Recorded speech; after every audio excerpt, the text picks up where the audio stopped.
রমজান মাসের বিশেষ একটা মর্যাদা হলো, যখন রমজান মাস শুরু হয় তখন জান্নাতের যতগুলো দরজা আছে আল্লাহ তাআলা সমস্ত দরজাকে খুলে দেয়, এবং জাহান্নামের যতগুলো দরজা আছে সমস্ত দরজাকে আল্লাহ তাআলা বন্ধ করে দেয়, এবং শয়তানকে শিকল দ্বারা আবদ্ধ করা হয়, বেঁধে রাখা হয়। এই মর্মে রাসূল সাল্লাল্লাহু আলাইহি ওয়াসাল্লাম বলেছেন, বুখারীর 1899 এবং 1898 ও 1899 এই দুটি হাদিসে এসেছে।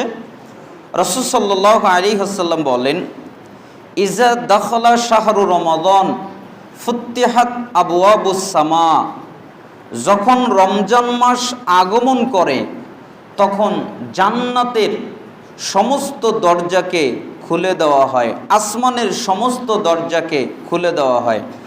অগুল্লিকাত আবওয়াবু জাহান্নাম, এবং জাহান্নামের যতগুলো দরজা আছে সমস্ত দরজাগুলোকে বন্ধ করে দেওয়া হয়।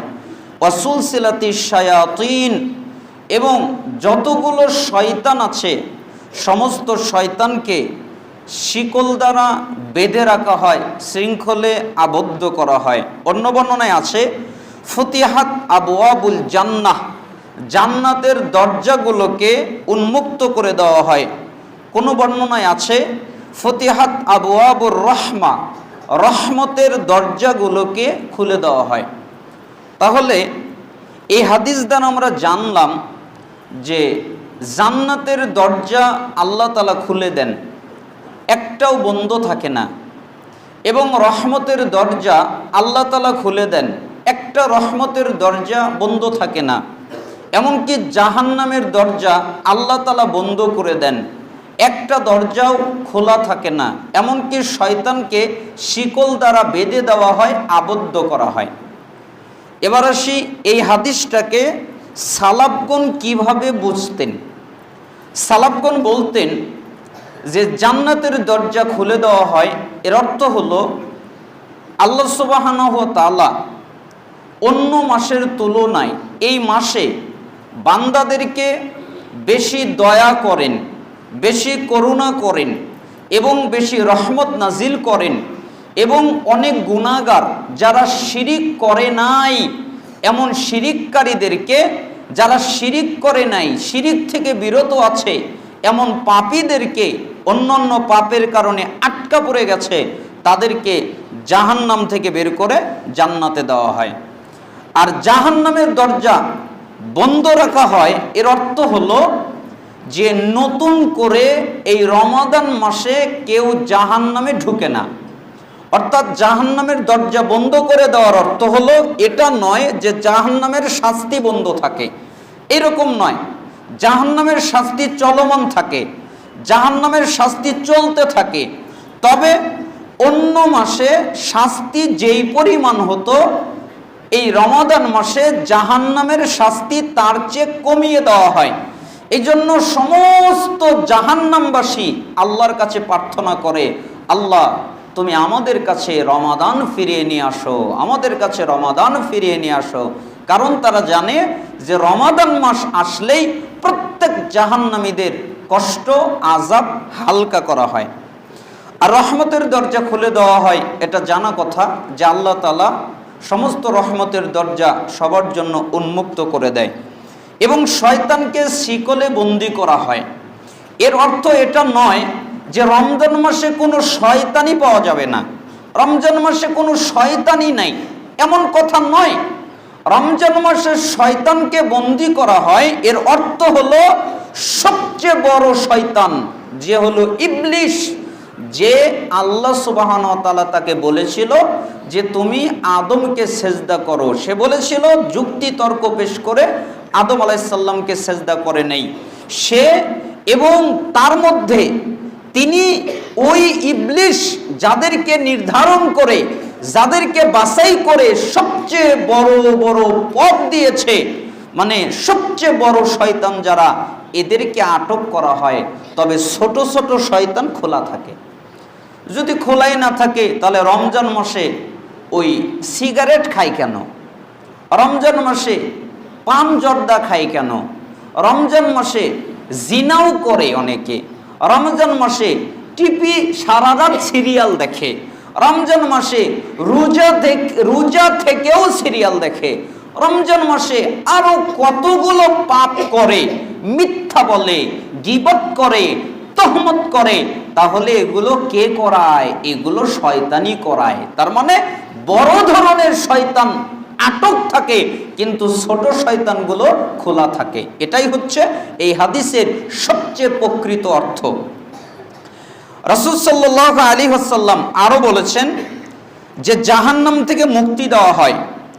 ইযা কানাত আউয়ালু লাইলাতিন মিন রমাদান সুফিদাতিশ শায়াতিন, যখন রমজান মাসের প্রথম রাত্রি আসে তখন সমস্ত বড় জিন এবং যারা মারাদাতুল জিন, অবাধ্য জিন, মানে অবাধ্য জিন যারা, মানে শয়তান এদের মধ্যে যারা বড় আর জিন এদের মধ্যে যারা অবাধ্য, আল্লাহ শয়তান বড়গুলোকে বন্দী করেন এবং যত জিন অবাধ্য আছে সমস্ত জিনকেও বন্দী করেন।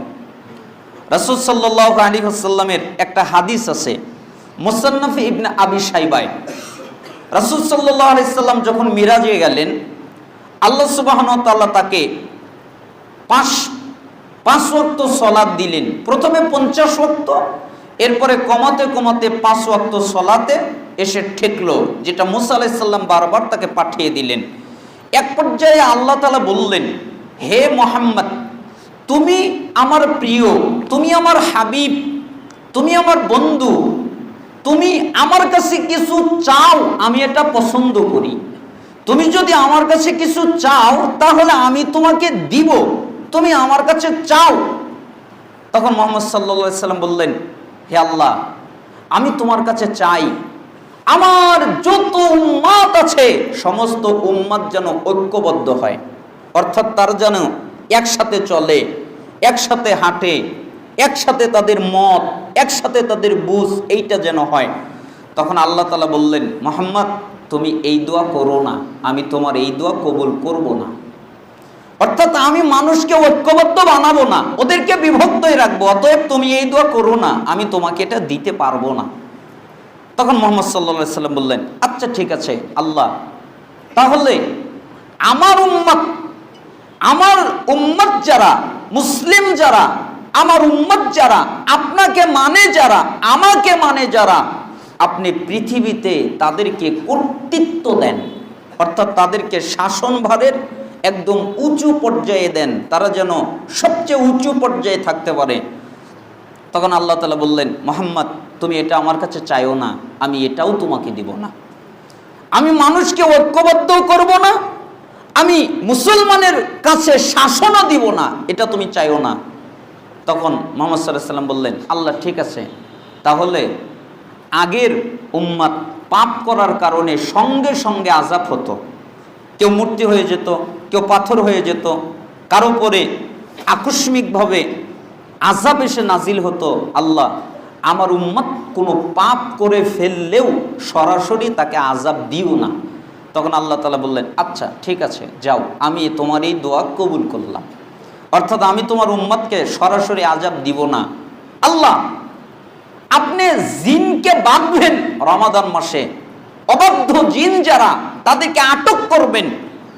বোঝা যায় যে আমার যারা উম্মত অবাধ্যতা করবে, গুনাহ করবে, পাপের কাজ করবে, তাদেরকেও আপনি আটক করবেন। আল্লাহ, আপনি আমার উম্মতকে আটক করিয়েন না। তখন আল্লাহ তাআলা বললেন, ঠিক আছে, আমি তোমার এই দোয়াটাকেও কবুল করলাম। তার মানে এই বর্ণনা থেকে বোঝা যায়, মুসান্নাফ ইবনে আবি শাইবার ফিতনা অধ্যায়ের ভিতরে এই হাদিসটা আছে 3 নম্বর হাদিস, ফিতনা অধ্যায়ের 3 নম্বর হাদিস, সহিহ হাদিস। তার মানে আমি বোঝাতে চাচ্ছিলাম যে রমজান মাসের প্রথম রাত যখন শুরু হয় তখন সমস্ত আকবার বড় জিন তাদেরকে আটক করা হয় এবং অবাধ্য যত জিন আছে তাদেরকেও আটক করা হয়, আবদ্ধ করা হয়। অগল্লিকাত আবওয়াবুন নার ফালাম ইফতাহ মিনহা বাবুন, জাহান্নামের দরজা বন্ধ করা হয়, তার একটাও খোলা থাকে না। ওয়াফতিহাত আবওয়াবুল জান্নাহ ফালাম ইউগলাক মিনহা বাবুন, আর জান্নাতের দরজা খুলে দেওয়া হয়, তার একটাও বন্ধ করা হয় না। ওয়ানাদা মুনাদিন, তখন একজন আসমান থেকে ডেকে বলেন, ইয়া বাগিয়াল খাইর আকবিল, হে কল্যাণ অনুসন্ধানকারী, তোমরা যারা কল্যাণকর কাজ করছো, তোমরা যারা ভালো কাজ করছো, তোমরা কল্যাণকর কাজে এগিয়ে যাও।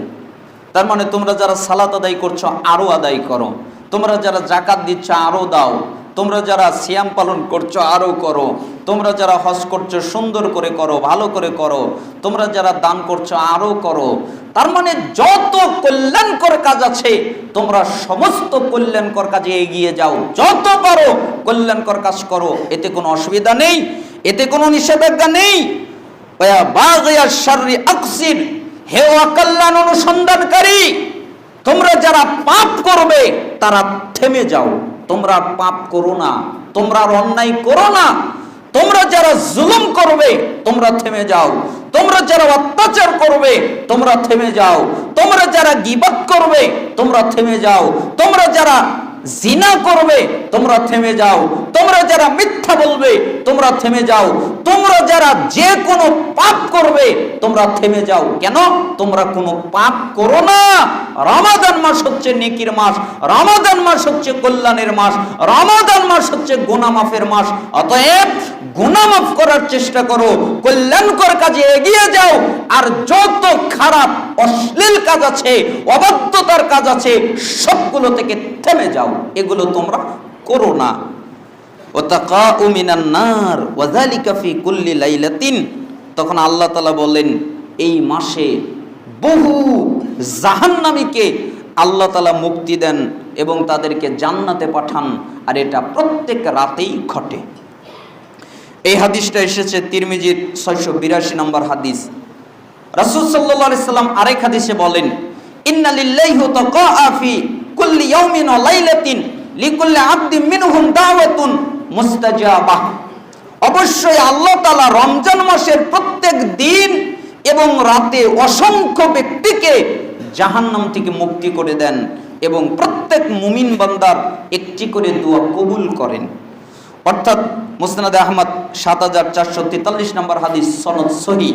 মানে আল্লাহ সুবহানাহু ওয়া তাআলা অসংখ্য ব্যক্তি, হিসাব নাই, সালাফগণ বলেছেন যারা শিরিক করে নাই, তিনটা পাপ যারা করে নাই, এক শিরিক করে নাই, দুই সালাত ত্যাগ করে নাই, তিন নিষাদার দ্রব্য খায় নাই। বলেন তো কয়টা পাপ করে নাই? তিনটা। শিরিক করে নাই, সালাত ছেড়ে নাই, আর নিষাদার দ্রব্য পান করে নাই। কেন? তিনটাই শিরিক। যখন এই তিনটা পাপ করবে তখন আল্লাহ তাআলা তাকে ক্ষমা করবেন না। এছাড়া অন্যান্য পাপের কারণে যদি আটকা পড়ে যায় তাহলে আল্লাহ তাআলা তাদেরকে মাফ করে দিবেন, বের করে দিবেন। এরকম অসংখ্য লোককে আল্লাহ তাআলা জাহান্নাম থেকে বের করে জান্নাতে প্রবেশ করান। তাহলে রমজান মাস কত কল্যাণময়, কত বরকতময় মাস। আল্লাহ সুবহানাহু ওয়া তাআলা আমাদের এই রমজান মাসের কল্যাণ লুফে নেওয়ার তৌফিক দান করুন।